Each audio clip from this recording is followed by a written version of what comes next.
Hi students, welcome to இந்த கையில் IAS academy சிலக்ஸ் விடுபட அனைக்கும் எங்கள் மாமாதான் நடிகள். ஸோ இன்னைக்கு நம்ம இந்த வீடியோ என்ன பார்க்க போறோம் பார்த்தீங்கன்னா, ஸ்டில் நம்ம எல்லா இடத்துலையுமே பேசிட்டு இருக்கிறது, மொத்த தமிழ்நாடுமே பேசிட்டு இருக்க விஷயம் தான்.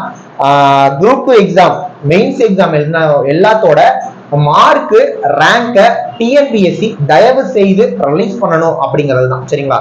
இங்க யாருமே கோபமா அப்படியே பகிரங்கமாலாம் இங்க யாருமே பண்ணல. எல்லாம் வருத்தத்தோடையும் வேதனையோடையும் கேட்டுட்டு இருக்காங்க. நம்ம கோவப்பட்டு பேசல, எந்த வித ஆதங்கமும் இல்ல, ஒரு வருத்தம், ஒரு சோகம், ஒரு வலி, அதோட தான் எல்லாருமே இதை கேட்டுட்டு இருக்காங்க.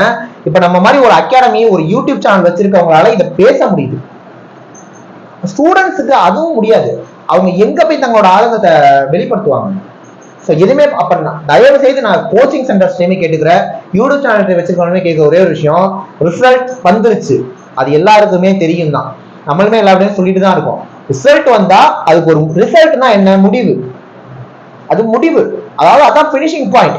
அதுக்கப்புறம் கிளியர்னா அது வேற மாதிரி லைஃப், கிளியர் இல்லைன்னா வேற மாதிரி லைஃப். இப்ப நீங்க குரூப் 2 கிளியர் பண்ணலாம், குரூப் 1 தட்டி தூக்கலாம், அது முடியும் நம்மளால, அதை நம்ம ஓரம் கட்டி வைப்போம்.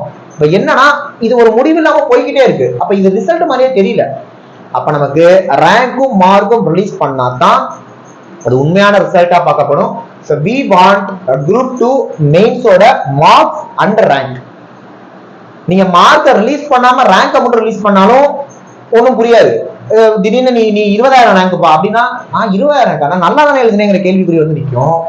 நீங்க ரேங்க் ரிலீஸ் பண்ணாம மார்க்கை மட்டும் ரிலீஸ் பண்றீங்கன்னு வச்சுக்குவோம், இந்தாப்பா நீ 140 அப்படின்னா திரும்ப நம்ம ஒரு சர்வே வைக்கணும். யார் யாரெல்லாம் 140, யார் யாரெல்லாம் 150, யார் யாரெல்லாம் 160. ஏன்னா ஸ்டூடெண்ட்ஸ் போய் கேட்டுட்டு இருப்பாங்க, எப்ப நான் 140 எனக்கு மேல யாரெல்லாம் எடுத்துருக்கீங்க, மொத்த தமிழ்நாட்டையும் கூப்பிட்டு உட்கார வைக்கணும்.